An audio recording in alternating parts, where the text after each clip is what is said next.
Tapi boleh interaktif. Boleh, kan biasa kan bodong kira cuma seminar atau boleh. Halo Tribuners, kembali lagi bersama saya Aswin Lumintang di acara Tribun Bakudapa. Dan kali ini kita akan bincang-bincang terkait dengan tahapan pemilu 2024. Tentu masih banyak orang yang berpikir masih 2 tahun lagi ya. Tapi ini tahapan ya sudah kemarin dari bulan 11 Juni. 14. 14 Juni sudah dimulai tahapannya. Jadi sekarang sudah memang tahun politik ya.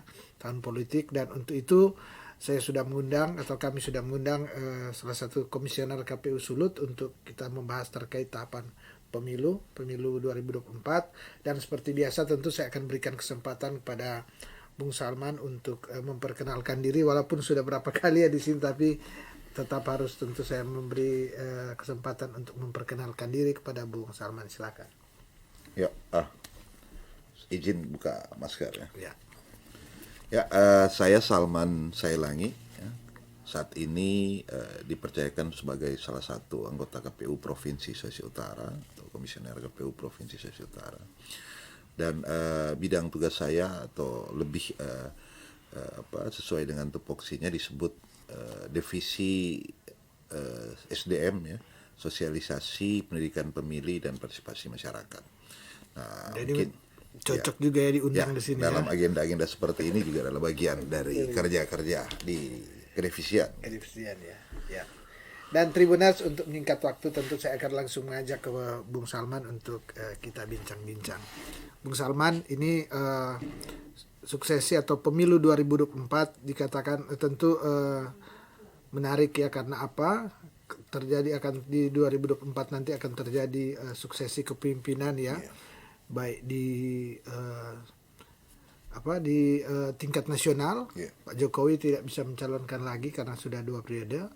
Walaupun ada yang mengatakan mengusulkan ditambah 2,5 tahun atau 3 periode, tapi yang pasti aturan perundang-undangan sekarang mengatakan bahwa seorang presiden hanya kepala pemerintahan hanya menjabat 2 periode ya, paling tinggi 2 periode, sehingga 2024 akan terjadi suksesi kepemimpinan atau akan muncul pemimpin yang baru.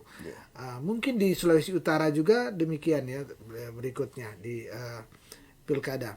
Tapi kita tentu akan saya akan menanyakan ke Bung Salman terkait pemilu nasional, dinamakan tahapan pemilu nasional ya, secara nasional, yaitu pemilu legislatif dan pemilu pilpres ya. Langsung saja, Bung Salman, kira-kira gimana setelah 14 Juni tahapannya gimana sesuai dengan undang-undang dan juga PKPU yang sudah diturunkan oleh KPU? Ya, sebagai informasi memang ke publik ya, bahwa undang-undang kita tidak mengalami perubahan ya. Artinya sama dengan yang kemarin ya, dengan pemilu 2019. sebelumnya ya di 2019. Jadi dasar yang digunakan adalah kemudian Undang-Undang 7 2017 ya.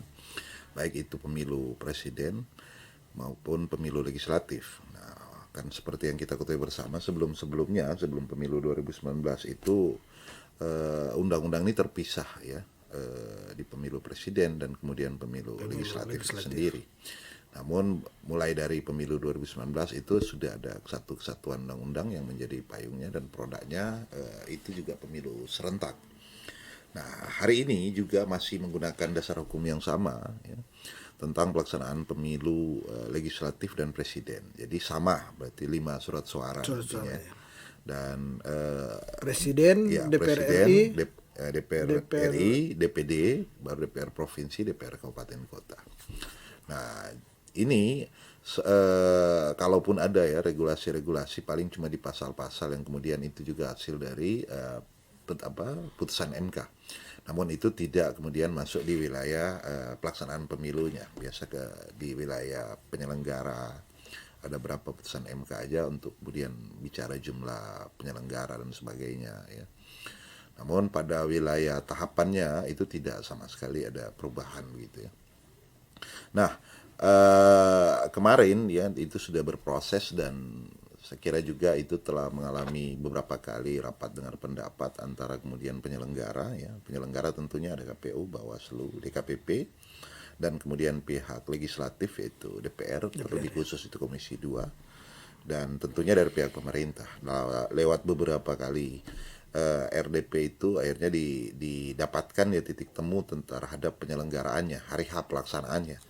Nah, hari H pelaksanaannya seperti yang kita ketahui bersama itu bahkan sudah dilahirkan lewat keputusan KPU nomor 3 tahun 2020 itu jatuh di 14 Februari tahun 2024.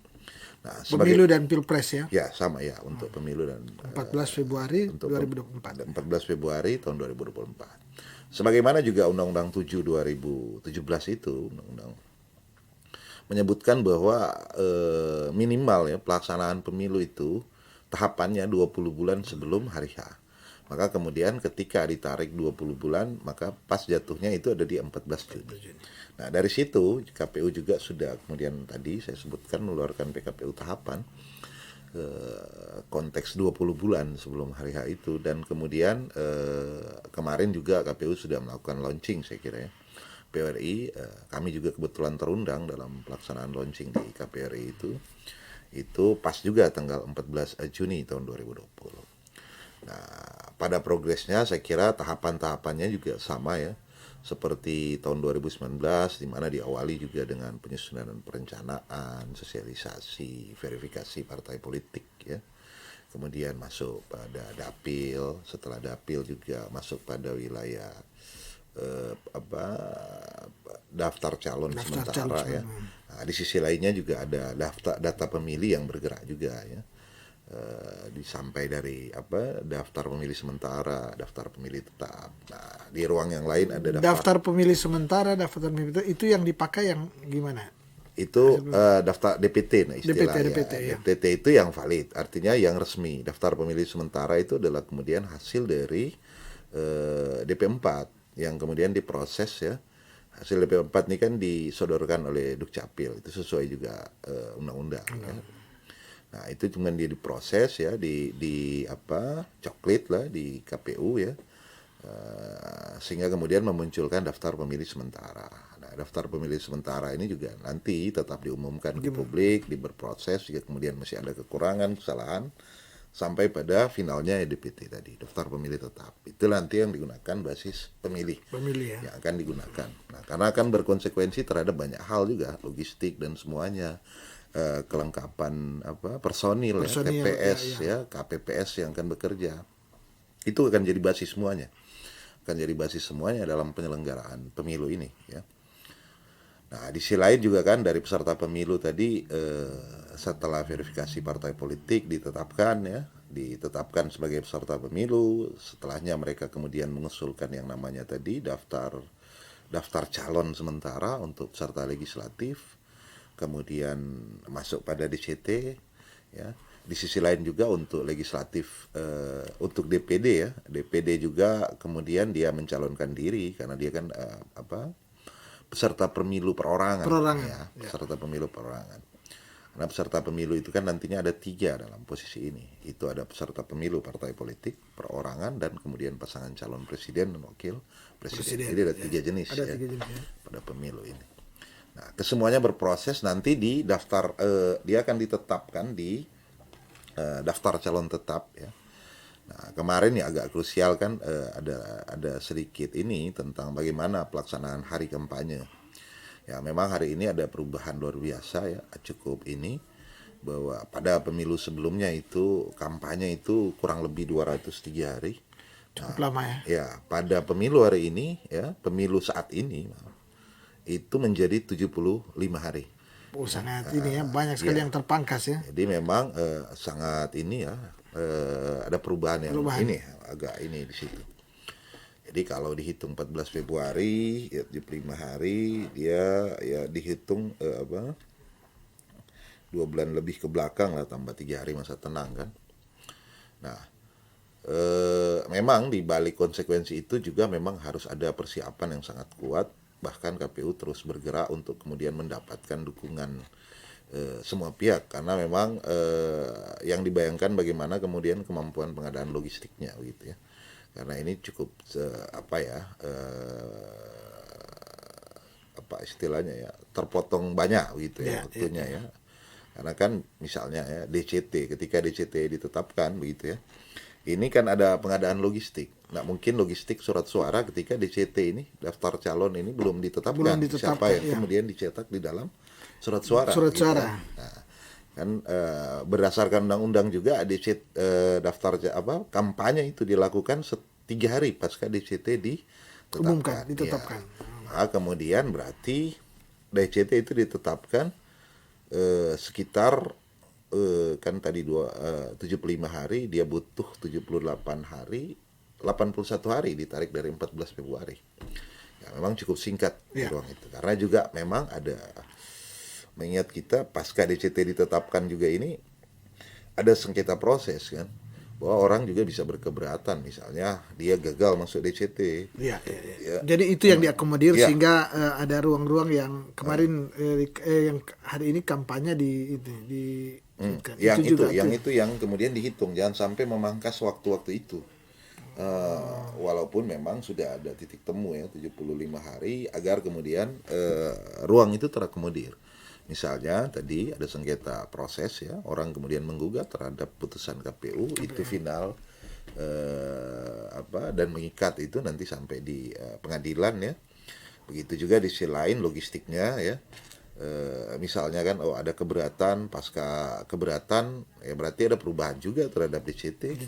Nah, setelah dirubah baru mau dicetak gitu kan. Cetak. Nah, kita membayangkan logistiknya seperti apa kan, cetak akan dikirimkan di seluruh Indonesia begitu ya. Kemudian dengan Indonesia dengan keadaan geografisnya ya, kepulauan, bahkan banyak di pulau kepulauan daerah terluar, timur ini. Ya, pulau terluar. Ada tantangan juga memang di sana, apalagi kemudian ini bicara di pelaksanaan jadi 14 Februari, kita mengetahui juga bahwa di waktu-waktu itu memang ada peristiwa alam yang cukup di Indonesia ya. Bahwa biasanya kita masih diterpa oleh istilahnya, kalau istilah lokal di Manado, angin barat kencang lah itu kan. Nah, kita juga harus jadi kemudian untuk menyalurkan kan, mensiasati kondisi-kondisi itu, karena memang kita kayaknya bertemu dengan kondisi itu ya. Maka kemudian harus ada pensiasatan yang lebih ini. Walaupun hari ini saya kira kita juga mengupayakan, dalam hal ini juga regulator kami, KPRI, kemudian melakukan koordinasi yang sangat kuat dengan pemerintah, baik pun semua jajaran ya, pemerintahan dan kelembagaan pemerintahan ini untuk kemudian bisa mensukseskan pelaksanaan pemilu. Nah, dalam konteks mensukseskan itu memang bagaimana kemudian memberdayakan semua alat-alat kelengkapan negara ya. Karena ketika kita bersepakat dengan waktu yang singkat itu, maka kemudian ini tidak bisa hanya diselenggarakan oleh KPU. Ya, misalnya ya, Angkatan Laut, TNI lah ya, polisi, dalam kemudian misalnya ada kebutuhan membackup armada, pengiriman logistik. Ini jadi sangat penting ya untuk kemudian. Kemudian juga dalam sisi pengadaan logistik ya. Sisi pengadaan logistik misalnya, karena memang harinya sangat pendek, memang butuh juga mungkin ada pengkhususan di sana lewat misalnya ada perpres yang dikhususkan begitu terhadap pengadaan logistik pemiluan, karena memang waktunya sangat singkat. Ya. Nah, kalau memang kita membayangkan kalau dengan kondisi perpres pengadaan hari ini waktu yang singkat memang cukup sulit begitu. Maka kemudian butuh ada sentuhan-sentuhan di ruang itu, butuh ada perubahan-perubahan atau pengkhususan di wilayah-wilayah itu. Karena memang waktunya sangat cepat di situ ya untuk kemudian tadi. Di lain pihak saya kira pada konteks-konteks yang lain saya kira KPU saya yakin bersama penyelenggara lainnya Bawaslu di KPP sudah cukup berpengalaman ya secara kelembagaan untuk melaksanakan pemilu ya. Dan hari ini sudah ada pengalaman sebenarnya tahun 2019 melaksanakan pemilu yang sama, modelnya sama regulasinya sama. Walaupun dengan tantangan tadi tahapan yang lebih diperpendek ya. Tahapan yang lebih diperpendek, dan kemudian ini yang menjadi hal-hal yang perlu diseriusi bersama semua unsur, semua pihak, semua kalangan ya. Dan bagaimana kemudian KPU mendorong juga itu bersama-sama kita mensukseskan pelaksanaan pemilu serentak. Bung Salman, ini yang menarik juga kan di setiap pemilu ya, di setiap pemilu ada saja beberapa persoalan yang boleh saya katakan persoalan klasik, Iya. tapi selalu saja terjadi. Iya, betul. Ya, misalnya apa, pasca pemilu atau sementara ini selalu ada saja yang dikhawatirkan, misalnya ada kecurigaan potensi kecurangan. Misalnya suara ya, surat suara. Padahal kan kita sudah punya, saya kira kita sudah punya Discapil Duk yang terintegrasi ya. Oh, data pemilih. Data pemilih yang sudah terintegrasi. Tapi selalu saja ada perbedaan-perbedaan. Ada perbedaan yang memunculkan di masyarakat indikasi bahwa ada kecurangan. Itu setiap pemilu ada saja yang menjadi alasan di hal ini. Ini klasik ya. Saya ingin tanya, kira-kira kenapa ini selalu ada? Saya kira ini seharusnya kan sudah diantisipasi oleh katakanlah KPU dan Bawaslu, KPU selaku penyelenggara pemilu. Itu pertama. Kemudian begitu juga daerah-daerah yang rawan, terjadi dugaan kecurangan ya. Dan itu seperti sudah terpola, karena misalnya di daerah-daerah itu aja yang sering terjadi ya. Ini artinya bahwa ini menjadi satu kecurigaan, ada apa ini, sehingga seperti yang saya katakan pertama, surat suaranya atau DPT-nya yang selalu saja bermasalah. Kemudian masalah-masalah sering terjadi di daerah-daerah yang mirip. Di daerah-daerah yang mirip. Kemudian yang tidak kalah pentingnya di 2019 yang harus diantisipasi ketika terjadi pemilihan ini, kan dikatakan Bung Salman tadi ada 5 ini surat suara. Kemudian kerja pasti kayak pengalaman 5 tahun lalu, 5 tahun tentu berat lah, sehingga lalu banyak yang sakit, banyak yang itu tentu itu fakta yang terjadi kemarin yang tentu harus terang antisipasi. Betul. Tentu saya ingin tanya juga, apakah dilakukan pengawal, kan ini proses pemilihan mungkin akan berjalan kan, terkait di KPPS, di kecamatan ya, kecamatan. Ini ujung tombak yang diperlukan orang-orang yang terampil dan juga memiliki mungkin kesehatan yang baik, sehingga karena ini kerja kan lebih saya kira lebih keras lagi untuk bekerja ya, atau gimana. Buktinya kemarin kan banyak yang sakit, kemudian dibuat isu, dibuat viral bahwa ini karena kerja lebih berat, kemudian tidak mengenal waktu lah, sehingga dikatakan bahwa apakah di 2000 waktu itu ya, jadi perbincangan apakah 2024 masih dilaksanakan model begini, sedangkan ternyata sangat kompleks sekali ya. Dan faktanya sudah dikatakan awal bahwa aturan-aturan pendukung di 2024 nanti masih sama. Artinya potensi seperti kemarin kalau tidak diantisipasi akan terjadi. Gimana terkait hal itu, Bung Salman? Saya kira ini ada 3 poin besar ya. Jadi yang ditanyakan oleh host ya. Pertama tentu juga tentang bagaimana kondisi data pemilih, kalau bisa saya katakan secara umum ya tadi ya. Kemudian kedua tentang bagaimana kemudian ada isu-isu ya, isu-isu kecurangan terhadap penyelenggaraannya. Yang gitu terkesan terpola. Ya. Betul. Ya, baru yang ketiga tentang peristiwa korban gitu ya pada pelaksanaan pemilu tahun 2019 kemarin ya. Saya coba membedah berdasarkan problem-problem masing-masing, walaupun semuanya ini dalam penyelenggaraan ya saya sebutkan ini baik ini case per case jadi nggak bisa kemudian kita digeneralisasikan ya. Setiap case itu juga bisa berbeda di setiap daerah, di setiap tempat, di setiap orang yang melaksanakannya. Betul. Nah, sejatinya ketika berbicara pemilu seperti yang disampaikan tadi, bahwa kemudian ini ada sebuah produk regulasi, ada Undang-Undang 7. Produk regulasi ini saya kira juga adalah bagian dari deliberasi politik yang kemudian itu sudah kemudian berdasarkan banyak kepentingan begitu tentunya ya, terutama juga peserta pemilu dalam hal ini partai politik yang kemudian sangat berkepentingan terhadap undang-undang pemilu itu sendiri. Bahwa sampai hari ini ternyata tidak ada perubahan yang sangat berarti terhadap undang-undang pemilu itu menjadikan ya berarti pelaksanaan pemilunya berarti ya sama begitu. Sama ya. Nah, yang kemudian tadi mungkin yang disebutkan berubah itu ada tahapannya aja. Walaupun tahapannya apa istilahnya tidak kemudian merubah bentuk pelaksanaannya, merubah bentuk pelaksananya gitu ya. Nah, maka kemudian tadi masuk pada konteks data pemilih ya. Nah, data pemilih ini kan juga adalah kerja-kerja bersama saya kira ya. Bahwa kemudian data awal itu bagaimana juga yang disebutkan oleh undang-undang itu bersumber dari Dukcapil. Dukcapil ya. Ya, DP4.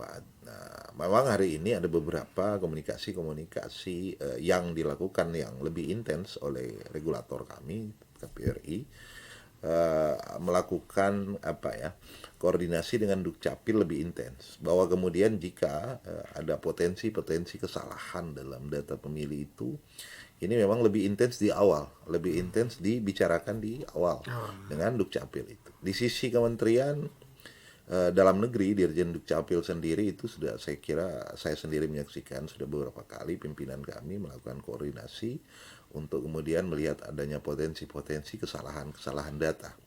Nah, kami juga di tingkat bawah, baik itu memang diinstruksikan dari RI sampai di provinsi, kabupaten, itu terus melakukan yang namanya pemutakhiran data pemilih berkelanjutan. Ya. Nah, pemutakhiran ini kemudian tadi mengupdate ya terhadap progres data pemilih yang baru sebenarnya. Misalnya seperti kematian, ya orang yang masuk 17 tahun, orang yang pindah ya. Itu terus diupdate setiap bulan, setiap ini itu diupdate dengan Dukcapil sehingga kemudian diharapkan ya itu mengurangi semua potensi masalah yang dianggap masalah yang ada sebelumnya gitu ya. Potensi yang membuat orang curiga. Orang curiga. Itu kami coba mitigasi dan minimalisir ya dari sebelumnya, bahkan dari sebelum tahapan pemilu itu saja dimulai, itu coba diminimalisir sehingga kemudian ketika berbicara data yang begitu banyak ya, sistem data Indonesia juga belum namanya single number personal ini apa seperti mungkin Korea lah ya dalam melakukan itu memang banyak kerumitan tentunya ya. Beda kalau kayak Korea itu memang cuma satu data aja untuk terhadap pendudukan. Maka kemudian memang sangat cepat untuk kemudian mengidentifikasi. Nah, kita aja kan rekaman KTP aja kan belum semua 100%. Masih ada juga daerah-daerah belum mencapai itu. Dan kemudian kembali juga ke masyarakatnya. Ada juga memang masyarakat yang memang ya apa ya belum mau merekam KTP itu juga ada. Walaupun tidak banyak tapi memang ada. Masih tidak bisa dipungkiri. Kan ada ini kan kayak misalnya orang-orang tua yang merasa ngapain lagi mau urus KTP gitu kan, apalagi direkam sudah kemana-mana, sudah perlu administrasi dan sebagainya. Itu juga adalah hal-hal yang memang ditemukan saya lihat oleh Dukcapil. Dukcapil juga sering berdiskusi dengan kami dan ini juga saya kira sebuah problem yang harus kita bahas bersama. Kemudian bagaimana mendorong, bagaimana meminimalisir, bagaimana mengunci ruang-ruang seperti itu.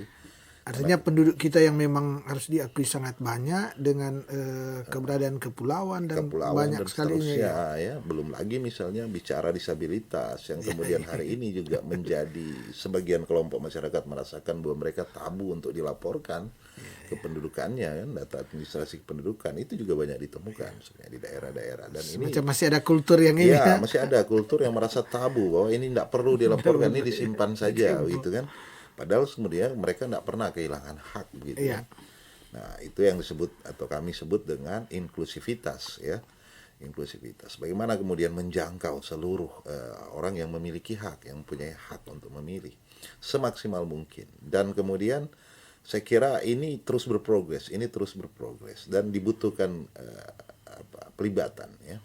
Dan saya kira juga regulasi dan undang-undangnya juga telah mengatur, PKPU-nya telah mengatur, keterlibatan semua peserta pemilu juga ada di sana. Dan ini mungkin juga dari peserta pemilu bisa memanfaatkan itu secara baik. Misalnya dalam rapat-rapat pembahasan DPS ketika melihat ada potensi disampaikan. Betul. Walaupun ya di sisi lain kadang-kadang ya namanya gelaran pemilu, Amerika aja sering dihantam kan Iya, iya. dalam prosesnya. Begitu Betul, juga apa istilahnya gugatan-gugatannya juga tetap ada. Itu negara sebesar Amerika yang telah berdemokrasi sekitar 300 tahun lebih ya. Kecurigaan kemarin Itu juga kan ada juga tetap kan. ada, Padahal mereka luar biasa, teknologinya bahkan sudah teknologi ini. luar biasa. Nah, ini juga ya kita pahami bahwa ada juga gejala-gejala itu yang juga jadi wilayah ruang politik ya. Ya. Artinya ruang politik ini juga apa istilahnya sebuah dinamika ya. Kita juga tidak bisa kemudian menutup diri bahwa ada aja yang akan kemudian memasuki ruang-ruang itu, menyuarakan hal-hal yang seperti Tapi ini itu. kan menurut saya harus optimal mungkin ditutup Siap. oleh penyelenggara Harus kan? seoptimal mungkin ditutup oleh penyelenggara sehingga dan tidak jadi celah untuk dijadikan digoreng untuk ini kan. Walaupun kemudian ketika case-case begitu ditampilkan, KPU cepat ya, penyelenggara cepat untuk bisa menjawab, dapat cepat menjawab begitu ya. Dan itu terbukti ya pada pemilu kemarin ketika ditanyakan yang mana bermasalah itu ada dan dijawab cepat. Sehingga kemudian tidak ada yang kemudian berkepanjangan misalnya sampai pada ya kalau bicara perangkat hukumnya ya kan itu gugatan hasil pemilu atau pemilihan itu ada MK-nya. Itu tidak ada case atas dasar itu ya. Misalnya data pemilih menjadikan dasar misalnya PSU gitu kan enggak ada gitu ya. Tidak ada case yang kemudian menyebabkan ada kelalaian. Gitu. Jadi tidak ada case karena memang konteksnya sudah dikerjakan gitu ya. Sudah dikerjakan dan beda misalnya kalau ada misalnya tadi konteks kecurangan itu lain lagi ruangnya ya. Itu ke persen biasanya ya. Dan artinya juga saluran hukumnya ada. Saluran hukumnya ada dan kemudian sanksinya juga ada. Bahkan bisa saja sampai pidana kan gitu. Dan itu sudah ada semuanya prakteknya pada pemilu sebelumnya. Nah, itu saya kira ya untuk bicara data pemilih Data tadi. pemilih ya. Sesungguhnya kami juga terus berupaya, saya lihat juga dari pihak pemerintah juga terus berupaya, bahkan hari ini saya kira lebih baik lagi karena koordinasinya sudah lebih baik antara penyelenggara dan Kementerian Dalam Negeri, dalam hal ini Dukcapil, Dirjen Dukcapil, begitu juga dengan jajaran Dukcapil atau kemudian Dukcapil yang ada di provinsi dan kabupaten kota, terus melakukan itu. Sehingga kemudian upaya untuk memperbaiki yang namanya data pemilih ini bisa terlaksana dengan baik, menutupi semua celah-celah tadi. Gitu. Nah, untuk kemudian bicara ini ya, apakah kemudian bagaimana pola pelaksanaannya, bagaimana pelaksananya? Pelaksananya dan pelaksanaannya. Nah, bagaimana kemudian ada isu-isu kecurangan terhadap pelaksanaan dan kemudian bahkan ada isu-isu menyebutkan bahwa ini terpola gitu ya. Ini terpola. Memang kalau ya melihat pengalaman pemilu sebelumnya ini bisa aja terjadi dan kemudian dalam proses itu dibuktikan misalnya dalam proses sengketa hasil pemilu itu ternyata juga ditemukan di MK gitu ya. Itu ditemukan di MK. Namun pada pemilu 2019 ya ini sudah jadi jauh berubah ya. Kenapa? Pertama yang saya ingin gambarkan bahwa pengaturan memang di Undang-Undang 7 2017 luar biasa banyaknya. Luar biasa komplitnya ya. 570-an pasal yang mengatur tentang pemilu ini ya. Bayangkan 6 buku, 570-an pasal, sangat detail sebenarnya Undang-Undang Pemilu. Bahkan diatur sampai sanksi-sanksi pidananya ya. Ini kemudian membuat perubahan yang sangat luar biasa. Di tataran penyelenggara. Baik itu dari penyelenggara pemilu dalam hal ini KPU dan kemudian dari sisi pengawasan dalam hal ini Bawaslu. Nah, konteks itu kemudian memang terlihat ya ada perubahan yang signifikan dalam proses. Nah, kami juga tentunya di KPU sendiri itu juga dengan mekanisme rekapitulasi yang dijalankan hari ini itu memang menutup memang ya celah ya terhadap pola-pola kecurangan. Misalnya kayak situng kemarin, Sirekap dan situng kemarin. Jadi kalau sebelumnya sangat kuat potensi kecurangan terjadi di tingkat kelurahan desa pada pola rekapitulasinya karena bisa saja misalnya di kelurahan desa itu ketika dilakukan rekapitulasi bahkan kotak suaranya dimusnahkan gitu ya, surat suaranya dimusnahkan. Nah, jadi alat buktinya hilang. Hilang. Ya. Ya, ya, ya. Nah, bisa kemudian disentuh lagi atau di ini. Nah, pada pemilu 2019 rekap di kelurahan desa itu sudah dihilangkan. Jadi dari TPS langsung ke kecamatan, PPK. Nah, itu memang Jadi sangat birokrasi lebih ini lebih pendek, dipendek, ya, dan mengurangi sentuhan orang dan betul, sangat betul. memudahkan untuk dikontrol, dan tingkat pengamanannya juga jadi super ketat, Super jadi ketat, tinggi ya. karena kan ini cuma Ya. istilahnya pengaman polisi dan TNI itu hanya mengunci di kecamatan itu dan dari arah dari TPS ke kecamatan, pembawaan langsung. kotak. Nah, itu memang terjadi perubahan yang signifikan. Kejadian-kejadian kekacauan di tingkat kelurahan desa kan karena sudah tidak ada, ya. memang sudah tidak ada lagi Sudah berarti ada lagi. kekacauan itu. Nanti memang proses dinamikanya terjadi di kecamatan. Kecamatan. Namun yakinlah bahwa di kecamatan ini sebagai gambaran aja, Sulut kemarin kan itu dijaga ketat oleh keamanan. Ketika kotak itu dibawa, tidak ada yang berani kemudian menyentuh itu. Kalaupun kemarin ada orang yang mau coba-coba mau sentuh aja kotaknya tanpa ini, itu kemarin kan polisi sangat tegas, saya kira. Polisi sangat tegas, sangat keras. Bahkan ada beberapa daerah katanya juga baru cuma mau hitung kotak, itu juga diviralkan bahwa dia mau coba-coba ganggu isi kotak begitu kan. Padahal tidak seperti itu juga, karena memang dikawal ketat. Ketat, Ya, saya kira juga TNI Polri itu merasa bahwa ini juga adalah bagian dari tugas mereka, dan jika lalai terhadap itu mereka juga apa ya, merasa ya bisa kemudian kena teguran barangkali dari atasannya ya, maka kemudian mereka Kan rahasia negara kan. rahasia negara ya. Itu sangat ketat. Nah, selanjutnya juga saya kira di sisi lain ya, pada proses rekapitulasi ini kemarin pola sirekap kita ketika setelah selesai direkap ya, setelah selesai dihitung di tingkat TPS itu ada salinan, C hasil salinan itu langsung dikirim dari tingkat TPS masuk ke KPU Kabupaten Kota untuk di-scan aslinya. Ya, itu sebagai data ya, database yang kami miliki. Nah, ini juga nanti dijaga-jaga juga sebagai bukti hukum juga, misalnya ada gugatan di MK ya begitu. Ada sengketa di MK. Di sisi lainnya, setiap peserta pemilu juga yang ada itu mendapatkan salinan C hasil. Jadi berapa banyak peserta pemilu yang ada itu juga memiliki salinan C hasil. Ya, setelah dihitung bersama, dipastikan oleh saksi bersama-sama, itu juga ada salinan C hasil. Selanjutnya juga ada pengetatan, misalnya pada proses itu sudah dimulai dari pemilu 2019 adanya Panwas TPS. Dulu memang belum ada namanya Panwas TPS, tapi kemudian negara sudah menganggarkan sampai di ruang itu. Jadi di wilayah pengawasan juga ada yang disebutkan Panwas TPS. Jadi di setiap TPS itu juga ada Panwasnya. Panwas, ya. Dan mereka juga mengambil satu hasil salinan C hasil itu. Ya, ambil satu mereka sebagai data mereka, dan mereka bahkan paling cepat terkumpul kalau mau. Karena ketika bicara hasil malah sebenarnya di Bawaslu itu udah ada hasilnya, karena dia sudah punya orang pegang, yang hanya kerja mengawasi dan mengambil itu begitu ya. Artinya itu ikut menyenangkan juga para kontestan ya, karena kan tidak semua kontestan mampu membiayai saksi sampai di Saksi. TPS. Tapi dia boleh sebenarnya meminta itu di Panwas TPS. Boleh mengecek hasil rekap kami. Justru itu memudahkan dia anggarannya jadi lebih kecil ya. Jadi belum juga ditambah dengan medsos yang luar biasa hari ini. Ya, orang bisa merekam proses perhitungan, bahkan dia bisa live ya.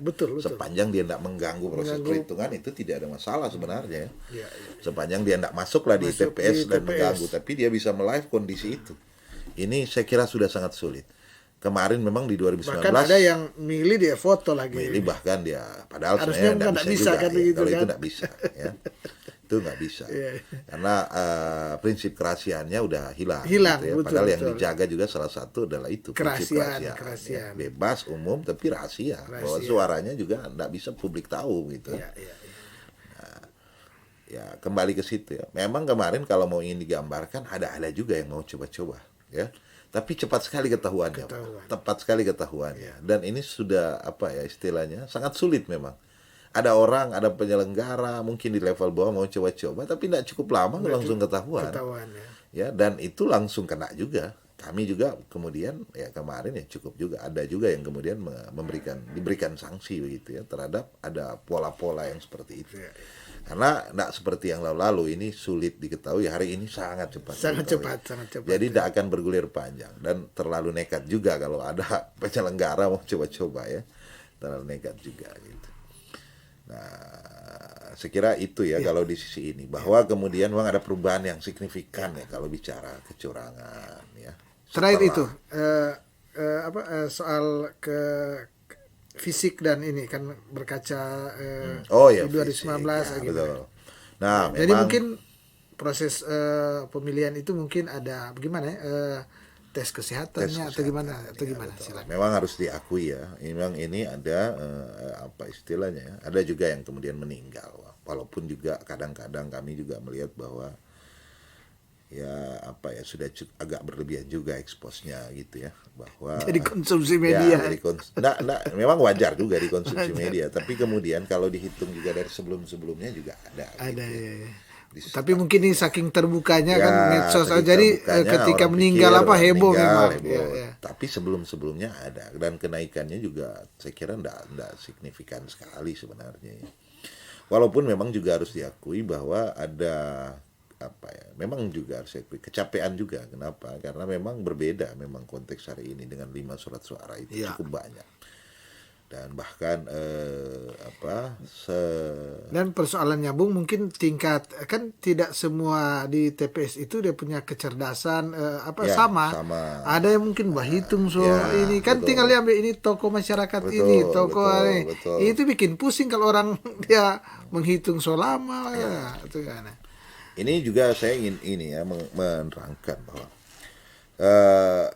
yang disebut PPK, PPS, KPPS ini badan ad hoc. Nah, konteks undang-undang juga ketika itu dibentuk ya, dari awal saya kira ya, bahwa ketika berbicara badan ad hoc ini ya berarti kan bukan permanen. Permanen, Dan dari iya. sisi badan ad hoc ini Cuma ya konteksnya memang di sini apa ya? Masyarakat yang kemudian mengabdi kayak begitu sebenarnya. Ini konteks undang-undang awalnya ya. betul.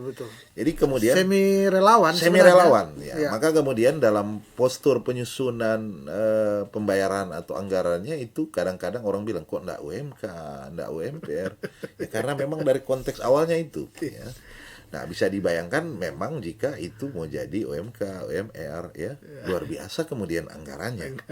Nah, namun di sisi lain hari ini ya kami dan saya kira regulator kami, pimpinan kami KPRI itu mengupayakan ya bagaimana kemudian mengurangi ya seperti itu dengan bagaimana kemudian mendorong bahwa bagaimana apa ya reward mereka itu ditambahkan ya, reward mereka itu ditambahkan minimal dari penambahan reward itu ada upaya untuk dia melakukan pemeriksaan kesehatan secara ya.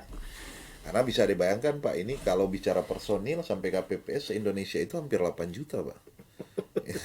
Hampir 8 juta orang. Hampir 8 juta Nah, orang. kalau mau dipakai pemeriksaan kesehatan standar ya, Ya, pakai ya. periksa dalam apa itu berapa General anggarannya? check up. General check up berapa anggarannya ya kan?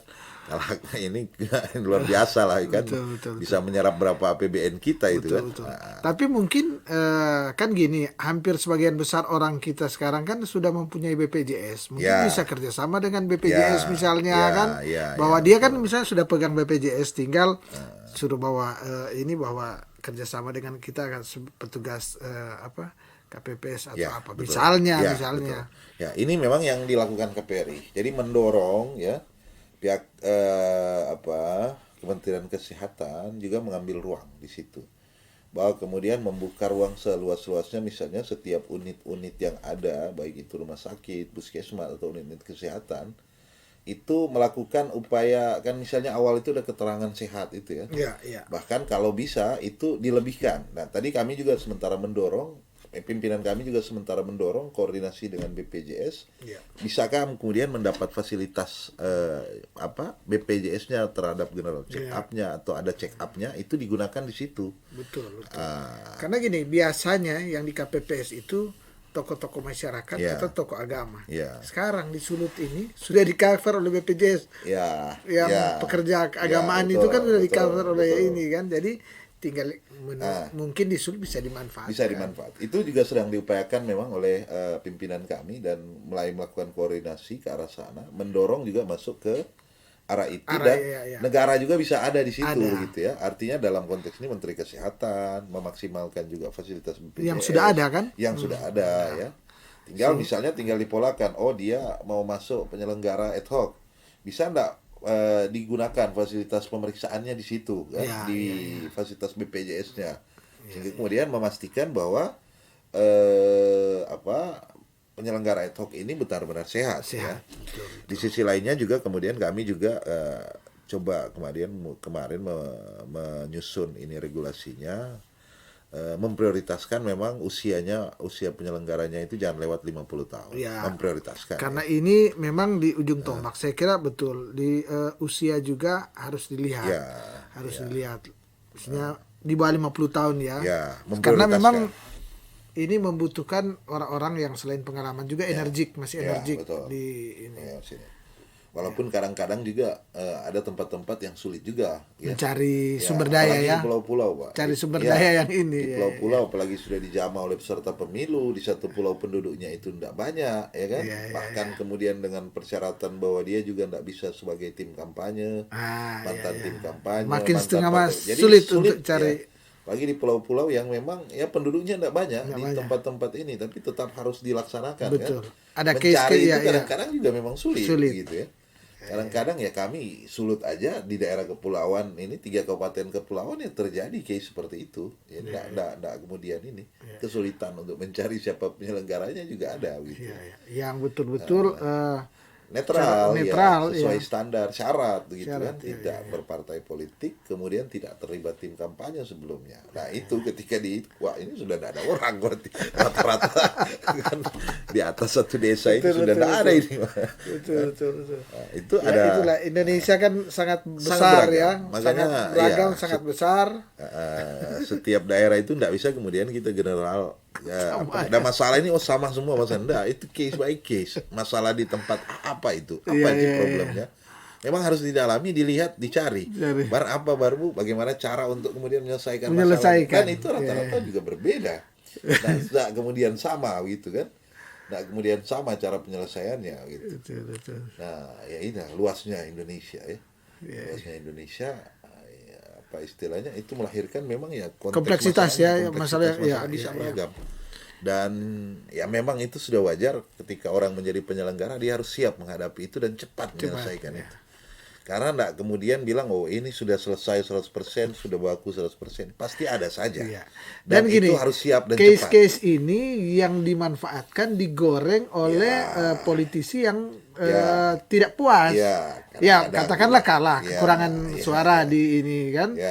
Dia memang sudah tahu, bahkan sudah tahu bahwa di daerah ini ya memang harus terjadi begini karena memang situasinya sikonnya begitu. Dan itu secara normatif melanggar aturan. Tapi itu yang digoreng, digeneralisirkan seolah-olah semua. Betul. Kadang-kadang ya juga ada yang memanfaatkan itu. Saya bilang aja tadi kan negara semaju Amerika aja ada yang kemudian mau bahkan itu menjadi profesi kan Pak. Jadi profesi negara pekerjaan. Ini Amerika kemarin Pilpres kemarin kan segala macam isu muncul. Segala macam isu muncul. Bahkan boleh dikata saling perang teknologi, bahwa negara sudah membuat teknologi ini dan dikatakan bahwa dibobol dengan teknologi ini luar biasa ini kan. Bahkan dikabarkan bahkan kan ada yang berprofesi, ada dan dikabarkan juga di Indonesia juga sudah mulai banyak.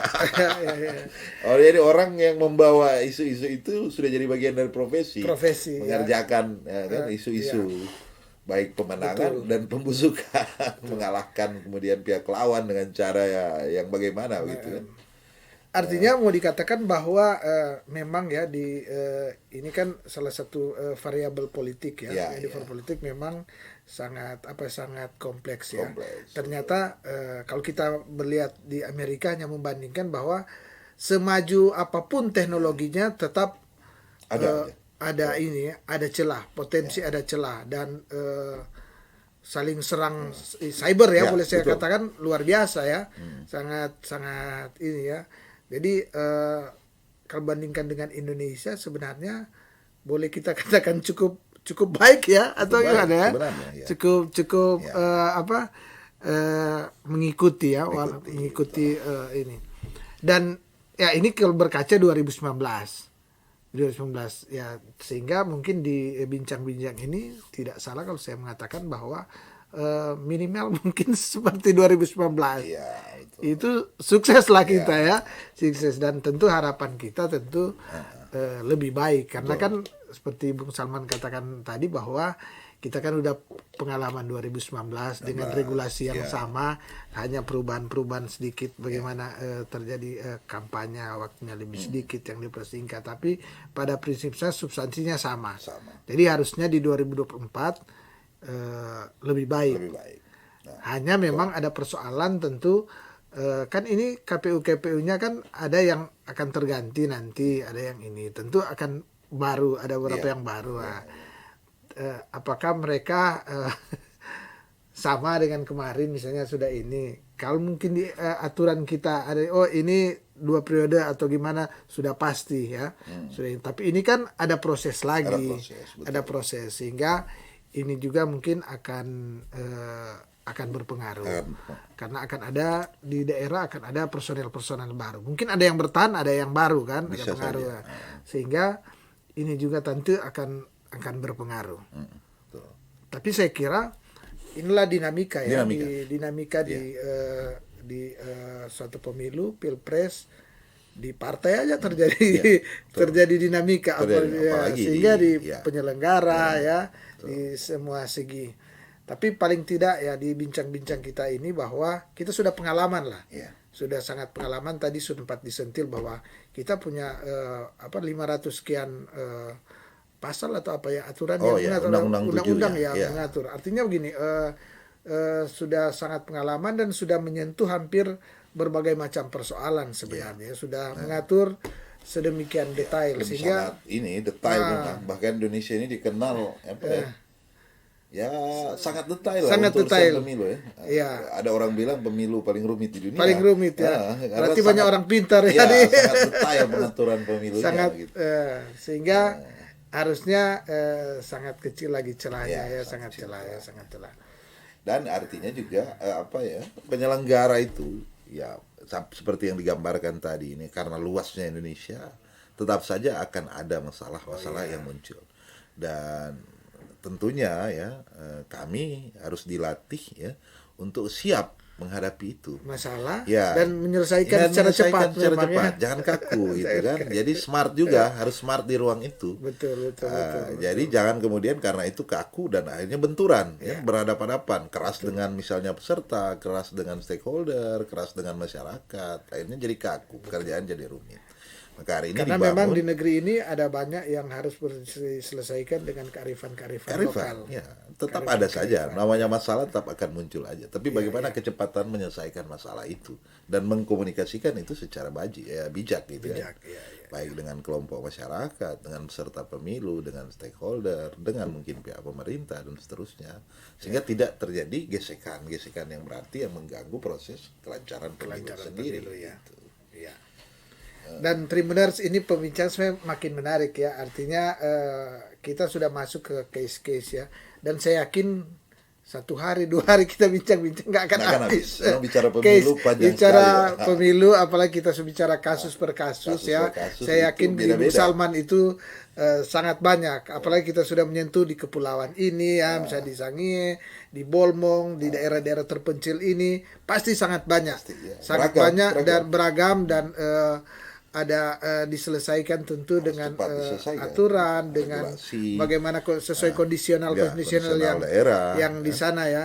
Saya kira menarik, bahkan mungkin kalau Bung Salman setelah ini bikin penelitian mencari dokter terkait ini, itu pasti banyak bahan untuk itu ya. Sangat kayak ini membuktikan bahwa negeri kita ini memang sangat beragam ya, sangat plural, kemudian latar belakang berbeda-beda, sehingga memang untuk menjadi menjadi komisioner KPU maupun Bawaslu tidak mudah. Orang-orang yang memang bukan hanya pinter, tapi orang yang memang mengenal akan daerah-daerah di Indonesia, dengan baik ya, sehingga tahu tahu oh saya berada di Masalah-masalah daerah yang ini, bisa muncul, bagaimana untuk menyelesaikan. perlu kearifan ya, perlu kearifan. Saya kira itu yang menjadi bincang-bincang kita.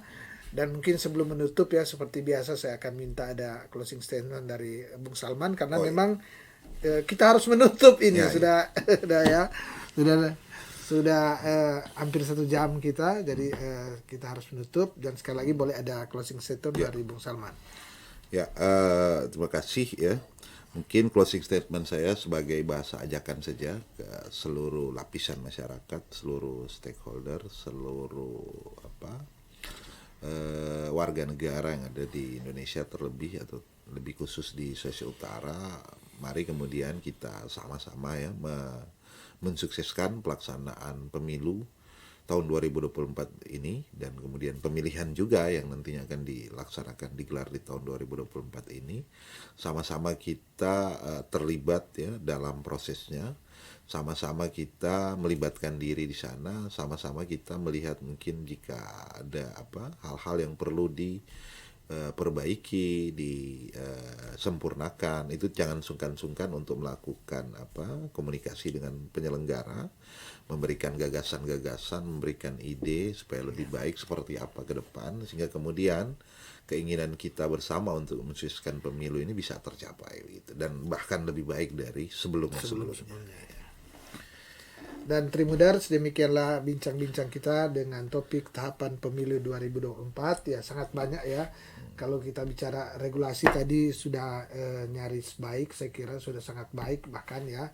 Dan kalau kita bicara case per case tentu tidak akan habis ya, akan sangat banyak. Tapi tentu seperti Bung Salman mengatakan tadi, harapan kita adalah kalau 2019 sudah baik, tentu kita ingin menyelenggarakan di 2024 lagi lebih sempurna, lebih baik lagi, sehingga tentu ini memberikan kepuasan bagi kita sebagai masyarakat Indonesia. Dan karena itu tentu sebagai stakeholder, bagian dari stakeholder yang turut bertanggung jawab akan tahapan pilkada ini, tentu sebagai media kita terus mengundang ya akan berbagai stakeholder.